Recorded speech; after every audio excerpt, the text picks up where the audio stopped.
একদল ধর্ম ব্যবসায়ী আছে, ধর্মকে পুঁজি করে সাইনবোর্ড টানিয়ে ইয়াতিমখানা লিল্লা বোর্ডিংয়ের নাম দিয়ে বিনা হিসাবে কোটি কোটি টাকা জনগণের হারাম খুরদের থেকে কোটি কোটি টাকা তারা লুটপাট করে খায়।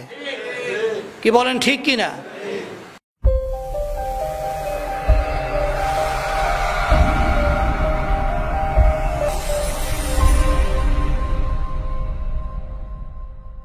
তাকওয়া, সেই যোগ্যতার নাম কি?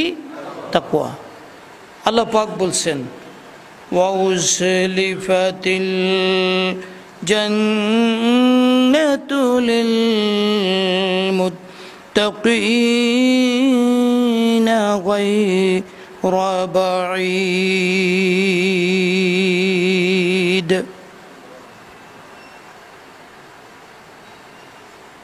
জান্নাত,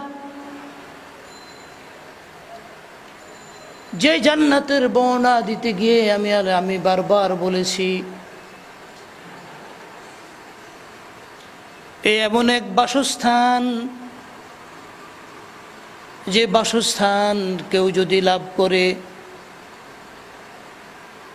তাহলে তার দুনিয়ার জীবনের সকল অপূর্ণতা তার পূর্ণ হবে, মনের সমস্ত আকাঙ্ক্ষা পূর্ণ হবে।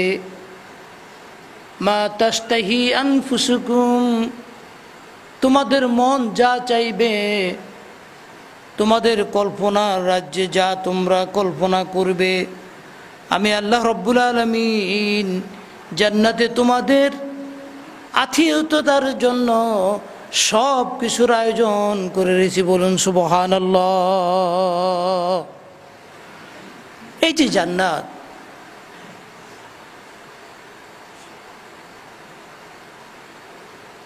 দুনিয়ার জীবনে এতই অপূর্ণতা, প্রত্যেকের জীবনে কোনো না কোনো অপূর্ণতা নিয়েই তার জীবন। কেউ শারীরিকভাবে অযোগ্য, আল্লাহর কত নিয়ামত তার সামনে, কিন্তু সে তা ভোগ করতে পারছে না। কেউ অর্থনৈতিকভাবে দুর্বল, মন চাইলেই সে সকল চাওয়া পাওয়া পূর্ণ করতে পারে না। দিন মজুর, একজন রিক্সাওয়ালা, একজন শ্রমিক, একজন সাধারণ মানুষ যার নুন আনতে পান্তা পুরায়, সে কিভাবে তার মনে আকাঙ্ক্ষা পূর্ণ করবে? এই দুনিয়ার জীবনে অনেক আকাঙ্ক্ষাই আপনার আমার সবার ভেতরে কি আছে, জমা আছে, যা দুনিয়াতে কোনো দিন পূরণ হবার মতো না। এই জন্যই তো আল্লাহ রব্বুল আলামিন একটি পরিপূর্ণ জগৎ, একটি পরিপূর্ণ বাসস্থান, যেই বাসস্থানের নাম হলো জান্নাত, এই জান্নাতকে আল্লাহ রব্বুল আলামিন সব দিক থেকে আল্লাহ তাআলা পরিপূর্ণ করে রেখেছেন। আল্লাহু আকবার। এত এত নিয়ামত দিয়ে আল্লাহ ভরপুর করে রেখেছেন জান্নাতকে। হাদিসে কুদসিতে পাওয়া যায়, আল্লাহ রাসূল বলেন, তোমার চোখ যা দেখেনি, আপনি আমি চোখ দিয়ে কতটুকুই বা দেখতে পেয়েছি। এই দুনিয়ার কত নিয়ামত যা জীবনে আমরা চোখ দিয়ে দেখতেও পাইনি, বাইরের দেশে গেলে হয়তো তার চাইতে বেশি নিয়ামত।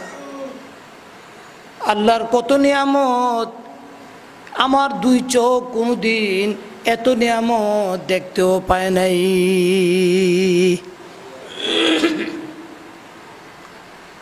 আমার এখনো চোখে ভাসে, আমি মক্কা মুকাররমা থেকে যখন তায়েফের দিকে গেলাম, পথিমধ্যে একটি ফলের বলা যায় বাজার, বিশাল ফলের বাজার, কত রকমারি ফল ফলাদি জীবনে আমার চোখ কোনোদিন দেখেনি। এমন হাজারো রকম ফল ফলাদি আল্লাহ রব্বুল আলামিন তৈরি করে রেখেছেন।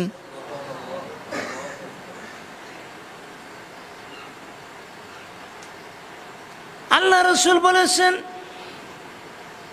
আমি তোমাদের জন্য জান্নাতে এত নিয়ামত তৈরি করে রেখেছি যা তোমার চোখ কোনোদিন এইসব বর্ণনা দেখেনি। মানুষ চোখ দিয়ে যা দেখে, কান দিয়ে তার চাইতে বেশি বর্ণনা শুনে। আমেরিকাতে এটা পাওয়া যায়, ইউরোপে এটা পাওয়া যায়, অমুক দেশে এটা পাওয়া যায়, অমুক দেশে এই জিনিস পাওয়া যায়। আল্লাহ রাসূল বলেন, আমি এত নিয়ামত তোমাদের জন্য জান্নাতে রেখেছি, তোমার কানও এত নিয়ামতের বর্ণনা কোনোদিন শুনে নাই। আল্লাহু আকবার। মানুষ যা চোখ দিয়ে দেখে, কান দিয়ে শুনে, তার চাইতে অনেক বেশি সে কল্পনা করতে থাকে। কল্পনার রাজ্যে তার কত সব কল্পনা। আল্লাহ পাক বলেন, ও রাসূল আপনি বলে দিন, আমি জান্নাতে এত সব নিয়ামত তাদের জন্য রেখেছি, তাদের অন্তর কোনো দিন সে নিয়ামতের কথা কল্পনাও করতে পারে নাই। আল্লাহু আকবার। চোখ দেখেনি, কান কোনোদিন সেই নিয়ামতের বর্ণনা শুনেনি, অন্তর সেই নিয়ামতের কল্পনাও করেনি। তাই তো যুগে যুগে আল্লাহওয়ালারা এই জান্নাত পাওয়ার জন্যই তো তারা তাদের গোটা জীবনকে তারা কি করেছে, উৎসর্গ করেছে, জীবনের ঝুঁকি নিয়েছে। সত্য বলার জন্য যে কোনো ত্যাগ, যে কোনো কোরবানি করতে তারা রাজি হয়ে গিয়েছে। কারণ এই জান্নাত তাদেরকে বিভোর করে রেখেছে, জান্নাত তাদেরকে কি করেছে, বিভোর করে রেখেছে। এই জন্য গত জুমাবার বলেছিলাম, জান্নাতের তামান্না, জান্নাতের আকাঙ্ক্ষা কোরআনে কারিমে আল্লাহ তাআলা কত জায়গায়, কত শব্দে, কত ভাবে আল্লাহ তাআলা বলেছেন, ইন্নাল মুত্তাকিনা ফি জান্নাতিন ওয়া নাঈম। কোথাও আল্লাহ তাআলা বলেছেন, লাকিনিল্লাযীনা ইত্তাকাউ রাব্বাহুম লাহুম জান্নাতুন তাজরি মিন তাহতিহাল আনহার। আবার আল্লাহ রাব্বুল আলামিন কোথাও তিনি এইভাবে বলেছেন, ইন্না লিল মুত্তাকিনা মাফাজা হাদাইকা ওয়া আনাবা। এই তাকওয়া, ইয়া আইয়ুহাল্লাযীনা আমানুত্তাকুল্লাহা হাক্কা তুকাতিহ। হে ঈমানদারেরা, তোমরা আল্লাহকে ভয় করো, যতটুকু সম্ভব সর্বশক্তি দিয়ে তোমরা আল্লাহকে ভয় করে জীবন যাপন করো। অন্য আয়াতে আল্লাহ রাব্বুল আলামিন বলেছেন, ইয়া আইয়ুহাল্লাযীনা আমানুত্তাকুল্লাহা ওয়াল তানজুর নাফসুম মা কদ্দামাত লিগাদ। হে বিশ্বাসীরা, তোমরা আল্লাহকে ভয় করো আর খেয়াল করো আগামী দিনের জন্য কি প্রস্তুতি গ্রহণ করেছো। ওয়াত্তাকুল্লাহ, তোমরা আল্লাহকে ভয় করতেই থাকো, নিশ্চয় আল্লাহ তোমাদের সকল কর্মকাণ্ড সম্পর্কে অবহিত আছেন। বহু জায়গার উদাহরণ দেয়া যাবে। জান্নাতের কথা বলতে যে আল্লাহ তাআলা তাকওয়ার কথা বলেছেন। 2 জুমা যাবত আমি তাকওয়া সম্পর্কে বলেছি, আমি এটা বুঝাবার চেষ্টা করেছি যে এই তাকওয়া মুহাম্মদুর রাসূলুল্লাহ সাল্লাল্লাহু আলাইহি ওয়াসাল্লাম মদিনা মুনাওয়ারাতে যে সমাজ গড়েছিলেন, ওই সমাজের যে যত বড় ছিল সে ছিল তত বেশি মুত্তাকি। আল্লাহ রাসূলের জামানার দিকে যদি তাকান, আল্লাহ রাসূলের পরে সবচাইতে বড় মানুষ ছিলেন, বলা যায় 10 লক্ষ বর্গ মাইলের খলিফা ছিলেন হযরত আবু বকর সিদ্দিক রাদিয়াল্লাহু তাআলা আনহু। আল্লাহ রাসূলের পরে সবচাইতে বড় মুত্তাকি ছিলেন হযরত আবু বকর সিদ্দিক রাদিয়াল্লাহু তাআলা আনহু। যে যত বড় সে তত আল্লাহওয়ালা, সে তত কি আল্লাহওয়ালা। হযরত আবু বকরের পরে হযরত ওমর ফারুকের কথা তো বলছিলাম, অর্ধ পৃথিবীর খলিফা। কেমন জীবন যাপন করেছেন আপনাদের কম বেশি জানা আছে। পারস্য সম্রাটের দূত এসেছেন মদিনা মুনাওয়ারার সমাজ দেখার জন্য। অল্প কয়েক বছরের ব্যবধানে মুসলমানরা কোন শক্তি বলে যেদিকে যায় বিজয় বিজয় তাদের পদচুম্বন করে। এরা কারা, এদেরকে একটু দেখে আসো। দূত এসে মদিনায় ঘোরাফেরা করলেন, বড় বড় কোনো বাসভবন দেখতে পেলেন না। খলিফাতুল মুসলিমিনের জন্য বিরাট কোনো অ্যাসেম্বলি হলও তিনি দেখতে পেলেন না। অনেকটা নিরাশ হয়ে বললেন, অগ মদিনার লোকেরা আমাকে বলো তোমাদের খলিফা কোথায় থাকেন, তোমাদের খলিফা কোথায়? বললেন খলিফাতুল মুসলিমিন আমাদের মাঝেই তো একটু আগে ছিলেন, তবে আমরা দেখতে পেয়েছি খলিফা একটু আগে এই পথ দিয়ে তিনি ওদিকে রওনা করেছেন। দূত মরুভূমির পথ দেখে দেখে সামনের দিকে যাচ্ছে, ক্লান্ত শ্রান্ত দূত। যে দেখেন একজন মানুষ খেজুর গাছের ছায়ার নিচে ঘুমিয়ে আছেন। মনে মনে ভাবলেন এই লোকটি থেকে জিজ্ঞেস করে নেই মুসলমানদের খলিফা কোথায়, মুসলমানদের খলিফা কোথায়। তাকে একটু ঘুম থেকে জাগিয়ে বললেন, বলুন তো আমি পারস্য থেকে এসেছি, মুসলমানদের খলিফা কোথায় গিয়েছেন আমাকে একটু বলুন। ঘুমন্ত ব্যক্তি এবার জেগে উঠে বললেন, তুমি যাকে তালাশ করছো, তুমি তাকে যাকে খুঁজে বেড়াচ্ছ, আমি হচ্ছি সেই উমর খলিফাতুল মুসলিমিন, আমি হচ্ছি সেই উমর, আমি হচ্ছি সেই খলিফাতুল মুসলিমিন, মুসলমানদের খলিফা আমি উমর, আমি উমর। আল্লাহু আকবার। এই তো আমি তাই মাঝে মাঝে বলি, দুনিয়াতে জর্জ ওয়াশিংটনের কথা শুনি, কার্ল মার্কসের কথা শুনি, মাও সেতুংয়ের কথা শুনি, কত বড় দার্শনিক পণ্ডিতদের কথা শুনি, রাষ্ট্রনায়কদের কথা শুনি, কিন্তু অর্ধ পৃথিবীর খলিফা উমর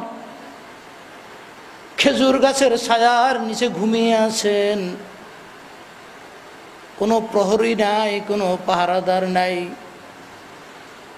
আমরা যেই সমাজে বসবাস করি, ছোট্ট একজন মানুষ কোথাও গেলে তাকে সামনে পেছনে ডানে বামে কত পাহারা দিয়ে তাকে নিয়ে যেতে হয়। কিন্তু অর্ধ পৃথিবীর খলিফাকে কোনো পাহারা দেয়া লাগে না, কোনো পাহারা দেয়া লাগে না। কারণ এই খলিফা যাকে ভয় করেন তিনি হচ্ছেন আল্লাহ রাব্বুল আলামিন। আল্লাহ রাব্বুল আলামিনকে যে বা যারা ভয় করে তাদের অন্তরে আর দুনিয়ার কোনো মাখলুকের ভয় থাকতে পারে না, কোনো মাখলুকের ভয় থাকতে পারে না, কোনো গায়রুল্লাহর ভয় তার অন্তরে থাকতে পারে না। এবার দূত কি বলছে জানেন? আমাদের দেশের পারস্য সম্রাট এবং তার গভর্নররা যেদিকে যায় কত পাহারা, চতুর্দিকে কত তল্লাশি। বুঝতে পেরেছি ওমর, তুমি ইনসাফ প্রতিষ্ঠা করেছো, তুমি ইনসাফ প্রতিষ্ঠা করেছো। কি প্রতিষ্ঠা করেছো? এই কথাটা আপনাদেরকে ভুলিয়ে দেওয়া হয়েছে। আল্লাহ রাব্বুল আলামিন সমস্ত আম্বিয়া আলাইহিস সালাতু ওয়াস সালামকে পৃথিবীতে পাঠিয়েছেন এই ইনসাফ প্রতিষ্ঠা করার জন্য, প্রত্যেকটা মানুষের অধিকার মানুষের কাছে ফিরিয়ে দেওয়ার জন্য। লাকাদ আরসালনা রুসুলানা বিল বাইয়িনাত ওয়া আনসালনা মাহুমুল কিতাবা ওয়াল মিজানা লিয়াকুমান নাসু বিল কিসত। প্রত্যেকের অধিকার দেয়া হবে। অর্ধ পৃথিবীর খলিফা উমর, যার নাম শুনলে পারস্য রোমান সম্রাটদের অন্তর থরথর করে কাঁপে, আর খেজুর গাছের ছায়ার নিচে তিনি নিশ্চিন্তে ঘুমান। বলে নিমতা, বুঝতে পেরেছি তুমি ইনসাফ প্রতিষ্ঠা করেছ। আমাদের শাসকরা ইনসাফ করে নাই, তারা খোদার আসনে ভূমিকা পালন করছে। জনগণকে তারা গোলাম বানিয়ে রেখেছে, মানুষকে তারা গোলাম বানিয়ে রেখেছে। ইখরাজুল ইবাদ মিন ইবাদাতিল ইবাদ ইলা ইবাদাতিল্লাহ, মানুষগুলোকে মানুষের গোলাম বানিয়ে রেখেছে। আর তোমরা কি করেছো? মানুষগুলোকে মানুষের গোলামি থেকে মুক্ত করে তোমরা মানুষকে আল্লাহর গোলামে পরিণত করেছো। আল্লাহর গোলামে পরিণত করার কারণে তোমাদের কোনো শত্রু নেই, তোমাদের অন্তরে ভয় নেই, ভীতি নেই। বুঝতে পেরেছি। যে এবার রিপোর্ট পেশ করলেন পারস্য সম্রাটের দরবারে, সাদা কাগজে একটা রিপোর্ট পেশ করলেন। বললেন না তো মদিনা তৈয়বাতে তো কোনো বিশাল বিশাল প্রাসাদ দেখিনি, কোনো অট্টালিকা আমরা সেখানে দেখিনি। বুর্জ আল খলিফার মতো শত শত তলা কোনো বিল্ডিং মদিনা মুনাওয়ারায় আমি দেখিনি। শুধু দেখলাম উমর খেজুর গাছের পাতার নিচে, ছায়ার নিচে শুয়ে আছেন, কারো কোনো অভিযোগ নাই। শুধু একজন মাত্র উমরের কথা যদি আমি বলি, 1 বছর পর্যন্ত আপনাদেরকে আমি বলতে পারবো হযরত উমর ফারুকের জীবন সম্পর্কে বলতে গেলে গোটা দুনিয়ার মুসলমানদের অন্তরগুলো গৌরবে আনন্দে ভরে যায়। পৃথিবীতে আবার গোটা পৃথিবীতে একজন ওমর প্রয়োজন। কি প্রয়োজন বলেন দেখি? ওমর প্রয়োজন। আপনারা কি করেছেন? তথাকথিত কতগুলি ওলি আল্লাহ বানিয়েছেন, পোশাকি ওলি আল্লাহ। বাহ্যিক অবয়ব পোশাক দিয়ে ওলি আল্লাহ বানিয়ে বানিয়ে এরা এমন মানুষে পরিণত হয়েছে, আজকে এদেরকে ধর্ম ব্যবসায়ী নামে গালি দেয়া হয়। কি বলেন ঠিক কিনা? জনগণের সম্পদ ও ইহুদিরা এবং খ্রিস্টান পাদ্রীরা যেভাবে শোষণ করত, এই গোটা মুসলিম বিশ্বেও একদল ধর্ম ব্যবসায়ী আছে, ধর্মকে পুঁজি করে সাইনবোর্ড টানিয়ে ইয়াতিমখানা লিল্লা বোর্ডিং এর নাম দিয়ে বিনা হিসাবে কোটি কোটি টাকা জনগণের হারাম খুরদের থেকে কোটি কোটি টাকা তারা লুটপাট করে খায়। কি বলেন ঠিক কিনা? কেন এমনটা হলো? এর মূল কারণটা হলো আমাদের সামনে থেকে সাহাবায়ে কেরামকে আড়াল করে ফেলা হয়েছে। সাহাবায়ে কেরামদেরকে আড়াল করে ফেলার কারণে কৃত্রিম কতগুলো চরিত্র তৈরি করা হয়েছে। আমি আপনাদেরকে জিজ্ঞেস করতে চাই, নিঃসন্দেহে খাজা মঈনুদ্দিন চিশতি রহমতুল্লাহ আলাইহি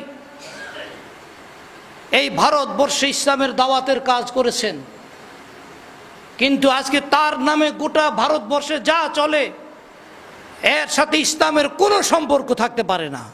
কি বলেন ঠিক কিনা? খাজা মঈনুদ্দিন চিশতি রহমতুল্লাহ আলাইহি দাওয়া কাজ করেছেন, মানুষের কাছে দ্বীনের দাওয়াত দিয়েছিলেন। শুধু দাওয়াতই দেননি, খাজা মঈনুদ্দিন চিশতি রহমতুল্লাহ আলাইহি যেখানে মাকবারা কবর, সেই কবরের পাশে ছিল সরাইখানা, সেই কবরের পাশে ছিল লঙ্গরখানা। পথিক, নিরন্ন, ক্ষুধার্ত, বিপন্ন, অভাবী হিন্দু, বৌদ্ধ, খ্রিস্টান সব মানুষ এসে এখানে আশ্রয় পেত, খাবার পেত, ইসলামের সৌন্দর্য তারা স্বচক্ষে দেখতে পেত। আব্দুল কাদের জিলানী রহমতুল্লাহ আলাইহি নিঃসন্দেহে তিনি আল্লাহর বড় ওলি ছিলেন, কিন্তু তিনি নিজের পেট, নিজের পকেট ভর্তি করার জন্য তারা দুনিয়াতে আসেননি। মুজাদ্দিদ আল ফিসানির কথা বলেন, আমরা 4 তরিকায় বিভক্ত করেছি, চিশতিয়া, কাদেরিয়া, নকশবন্দিয়া, মুজাদ্দিদিয়া। আরেক তরিকার নাম হলো, যেই তরিকার পীর বালাকোটে তিনি কি করেছিলেন, জীবন দিয়েছিলেন, শাহাদাত বরণ করেছিলেন, সেই তরিকার নাম হলো মোহাম্মদিয়া তরিকা। এগুলো সব আমাদের ভারতীয় উপমহাদেশে। তো এত তরিকার ভিড়ে আবু বকর, উমর, উসমান, আলী, হাসান, হুসাইন রিদওয়ানুল্লাহি আলাইহিম আজমাইন, তাদেরকে তো আমরা ভুলেই গিয়েছি। আসল জায়গায় একটু হাত দেন। এইসব মনীষীদের প্রতি আমার কোনো অসম্মান নেই। এই জন্য গত জুমাবার বলেছিলাম, এই দেশে হযরত শাহজালাল ইয়ামানী রহমতুল্লাহ আলাইহিকে রাজা গৌর গোবিন্দের বিরুদ্ধে লড়াই করে সিলেট অঞ্চলে 360 জন সাথী নিয়ে ইসলামের মার্কাজ তৈরি করেছিলেন। ওই কচ্ছপ দেখাবার জন্য না, এক মোমবাতি 10 বার 15 বার বিক্রি করার জন্য না।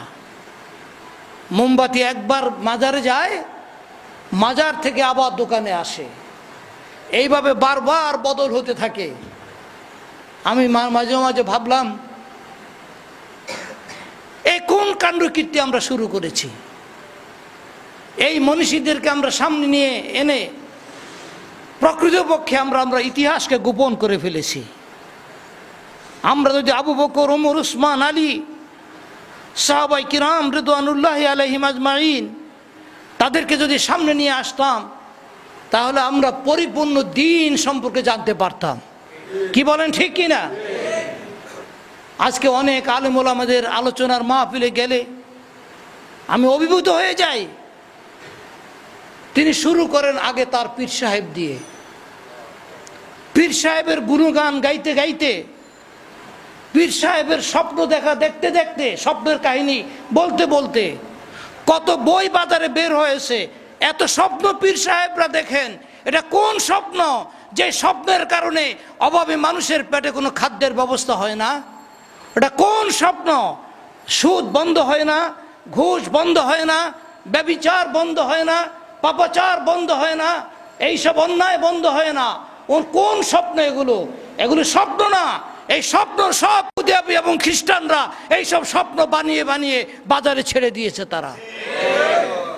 আপনারা জানেন না, বহু স্কলার তৈরি করেছে ইহুদি এবং খ্রিস্টানরা, মুসলমান স্কলার। আমাদের অনেকের চাইতে ভালো কোরআন তারা তিলাওয়াত করতে পারে। এরপরে মুসলমানদের মধ্যে ছেড়ে দিয়েছে, পোশাকে আশাকে মুসলমান, কিন্তু তাদের টার্গেট হলো তারা যেন হযরত আবু বকর সিদ্দিককে কোনোদিন জানতে না পারে, হযরত ওমর ফারুককে জানতে না পারে, হযরত উসমানকে জানতে না পারে। 4 খলিফার মধ্যে 3 জনই শাহাদাত বরণ করেছেন। দুশমনদের হাতে, ইসলামের দুশমনদের হাতে শাহাদাত বরণ করেছেন। 2 জন নামাজরত অবস্থায় শাহাদাত বরণ করেছেন, আর 1 জন কোরআনে কারীম তিলাওয়াতরত অবস্থায় শাহাদাত বরণ করেছেন। এই সব ইতিহাস যদি স্মরণ করিয়ে দেওয়া হয়, তাহলে মুসলমানরা আবার জেগে উঠবে, আবার মুসলমানরা তার হারানো অতীত ফিরে পাওয়ার জন্য বেকুল হয়ে যাবে। তাই মুসলমানদেরকে এইসব ইতিহাস থেকে দূরে সরিয়ে রাখাবার জন্য কৃত্রিম হাজারো হাজারো তরিকা বাইর করা হয়েছে। এইসব বাইর করে করে এখন আমরা নিজেরাই কি করেছি, লড়াইয়ে লিপ্ত হয়েছি যে আমি হক, আমার মাযহাব হক, আমি যা বুঝি তাই হক। কিন্তু প্রকৃত হক আছে কোথায়? আল কোরআন আর আল্লাহ রসুলের জীবনের মধ্যে আছে প্রকৃত হক।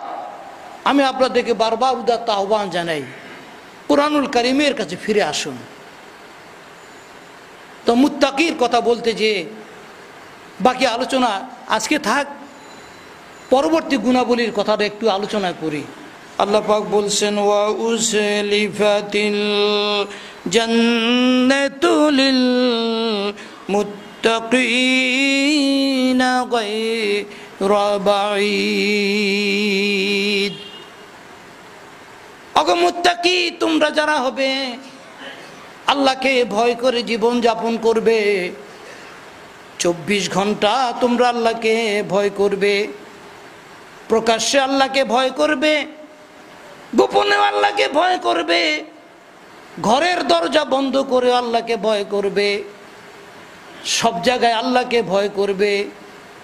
কিন্তু দুঃখের সাথে বলতে হয়, আজকে সাধারণ পর্যায়ে কিছু মুত্তাকি লোক সমাজে থাকলেও আমাদের উপরতলার মানুষগুলোর ভেতরে কোনো মুত্তাকি লোক আমরা এখন আর খুঁজে পাই না। কি বলেন, ঠিক কি না? বুঝে বললেন না না বুঝে বললেন? পানি উপর থেকে নিচের দিকে গড়ায়, পানি উপর থেকে কোথায় আসে? নিচের দিকে আসে। উপরতলা যদি ঠিক হয়ে যায়, নিচতলা এমনি এমনি কি হয়ে যাবে? ঠিক হয়ে যাবে। আর আমরা ওয়াজ করি সমস্ত নিচের তলার লোকদেরকে নিয়ে। আমাদের 5 লক্ষ মসজিদে যারা আছেন এরা হচ্ছে নিচের তলার লোক, এরা উপরের তলার লোক না। উপরের তলার লোক যদি সব ঠিক হয়ে যায়, তাহলে কিন্তু গোটা দেশ এমনিতে কি হয়ে যাবে? পরিবর্তন হয়ে যাবে, বদলে যাবে। এবার বলছি দ্বিতীয় যোগ্যতার কথা। 2 নম্বর হলো হাযা মা তুআদুনা লিকুল্লি আওয়াবিন হাফিজ। তাদের জন্য জান্নাতকে দূরবর্তী দূরে রাখা হবে না, তাদের নিকটে রাখা হবে। তারা জান্নাতে দ্রুত বেগে তারা জান্নাতে প্রবেশ করবে। তাদের জন্য আল্লাহ তাআলার পক্ষ থেকে ঘোষণা হলো, হাযা মা তুআদুন। দেখো দেখো, তোমাদের জন্য দুনিয়াতে যা যা ওয়াদা করা হয়েছিল সব ওয়াদা তোমাদের পূর্ণ হয়েছে কিনা, সব ওয়াদা পেয়েছো তো? এরপরে বলবে আরো কিছু যোগ্যতা, লিকুল্লি আওয়াব, একটি যোগ্যতার নাম হলো আওয়াব। অনেক সময় কথা বলার সুযোগ নেই। আওয়াব শব্দের অর্থ হলো প্রত্যাবর্তনকারী। কোনো মানুষ যদি কোনো ধরনের ভুল করে ফেলে, তার যদি পদস্খলন হয়ে যায়, মানুষ তো কখনো কখনো তার ভুল হতে পারে, তার পদস্খলন হতে পারে, কিন্তু সে পদস্খলনের উপরে সে স্থায়ী থাকে না। যখনই তার এই ভুল ধরা পড়ে, তখনই সে মনিবের কাছে ফিরে আসে, আর মনিবের কাছে ইনিয়ে বিনিয়ে কান্নাকাটি শুরু করে দেয়। এনা হচ্ছে আওয়াব। এটাও হচ্ছে কি জান্নাতীদের আরেকটি গুণ। ভুল তো হবেই, ভুলের জন্য সে ভুলের উপর অবিচল থাকবে না, বরং ভুল করার পর মুহূর্তের মধ্যে সে লুটিয়ে পড়বে আর বলবে, মনিব আমি ভুল করে ফেলেছি। বাচ্চা যেমনি ভাবে ভুল করে ফেলে, রাগ করে ঘর থেকে বের হয়ে যায়, সন্ধ্যা যখন ঘনিয়ে আসে কোথায় যাবে, আবার ঘরের দরজায় দাঁড়িয়ে থাকে, ইনিয়ে বিনিয়ে কান্না শুরু করে দেয়, আম্মা গো, আব্বা গো, দরজা খোলো, দরজা খোলো, আমার যাওয়ার কোনো জায়গা নাই, আমার জায়গার কোনো জায়গা নাই, তোমরাই তো আমার জায়গা, তোমরাই তো আমার জায়গা। আল্লাহ তাআলা যেন এমনভাবেই বলতে চাচ্ছেন, বান্দা যত ভুল করো, ভুল করেছ, কোথায় যাবে? কোথাও যাবার কোনো জায়গা নাই, আমার কাছে ফিরে আসো, আমার কাছে ফিরে আসো। তুমি যত ভুল করো, আমি আল্লাহ রব্বুল আলামিন তোমার সব ভুল আমি আল্লাহ মাফ করে দেব, সব ভুল আমি মাফ করে দেব। ছোট্ট একটা ঘটনা বলি, আলোচনা শেষ করতে চাই।